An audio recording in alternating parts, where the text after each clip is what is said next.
يا نساء المؤمنين، إن الله أدبكن فأحسن تأديبكن ورباكن فأحسن تربيتكن. إن الله تعالى وعد المحسنات منكن أجرا عظيما، ووعد العباد بأنه لا يضيع عمل عامل من ذكر أو أنثى على أيديكن فتربى الأجيال. فأوصيكن بتقوى الله عز وجل التي هي سبب التوفيق لكل خير في الدين والدنيا والآخرة. وأوصيكن أن تتقين الله في محارم الله، وأن تحاول الواحدة جل أمرها أن تحرص كل الحرص عن البعد عن الفتن والمحن، فرأس المال في هذه الدنيا هو الدين.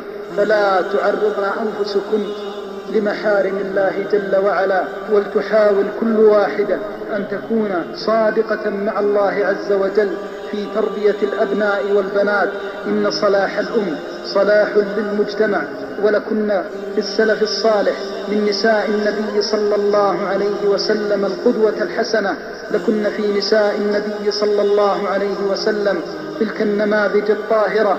أوصيكن بقراءة سيرة السلف، بقراءة سيرة الصالحات الطاهرات اللاتي عمرن الكون بطاعة الله جل وعلا، وبإخراج الرجال الصادقين في طاعتهم ومحبتهم لله جل وعلا. إن صلاح الأم صلاح للأمة. ولذلك كم وجدنا من العلماء العاملين والرجال الصادقين الصالحين من كان سبب صلاحه أمه، من كان السبب في صلاحه أمه، حتى قالت أم سفيان الثوري رحمه الله قولتها المشهورة: يا بني اطلب العلم أكفك بمغزلي.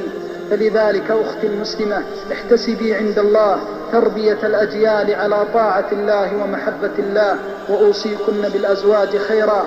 الأمر أن تكون الواحدة على قدر استطاعتها معينة لزوجها على محبة الله ومرضاة الله. فكم من نساء صالحات طاهرات كن سببا في صلاح الأزواج، وكم من نساء صالحات طاهرات ثبت الله بهن القلوب على الهداية.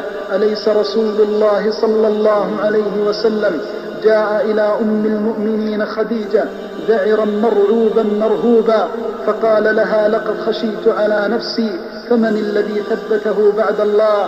من الذي قال له تلك الكلمات الطيبات؟ إنها تلك المرأة الصالحة التي عرفت ربها واتقت الله في بعلها، فقالت له المقالة الصادقة: كلا والله لا يخزيك الله. وأحذركن من تلك النماذج السيئة، من تلك القدوة السيئة التي بليت بها الأمة في هذا العصر. الله الله أن ترغبن عن تلك الصالحات الطاهرات، وأن تستبدلن بسيرهن العطرة ومواقفهن النظرة بسير الناجنات الداعرات. الله الله أن تؤثر عليكن الكثرة الداعية إلى محارم الله. البسي جلبابك واحفظي حيائك، واتق الله عز وجل في ليلك ونهارك، واعلمي أن جمالك في الحجاب الذي به استترت وبالقلب الذي تضمينه بين جنبيك.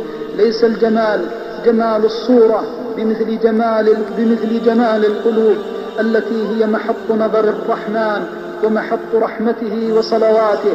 وفي الحديث الصحيح عنه عليه الصلاة والسلام أنه قال: إن الله لا ينظر إلى صوركم ولا إلى ألوانكم، ولكن ينظر إلى قلوبكم وأعمالكم. كم نحن بحاجة إلى تلك النماذج الطاهرة الطيبة الصالحة التي تذكر بالنساء الصالحات وتجدد لنا المآثر الكريمة من سيرة سلفنا الصالح. أسأل الله العظيم رب العرش الكريم أن يصلح الأحوال وأن يحسن العاقبة والمآل. دوما لك الحمد يا رب والصلوات، دوما لك الحمد ما دقت النبضات، فلا أنت خالقنا تدعو لك الأصوات. دوما لك الحمد في الجهر والخلوات.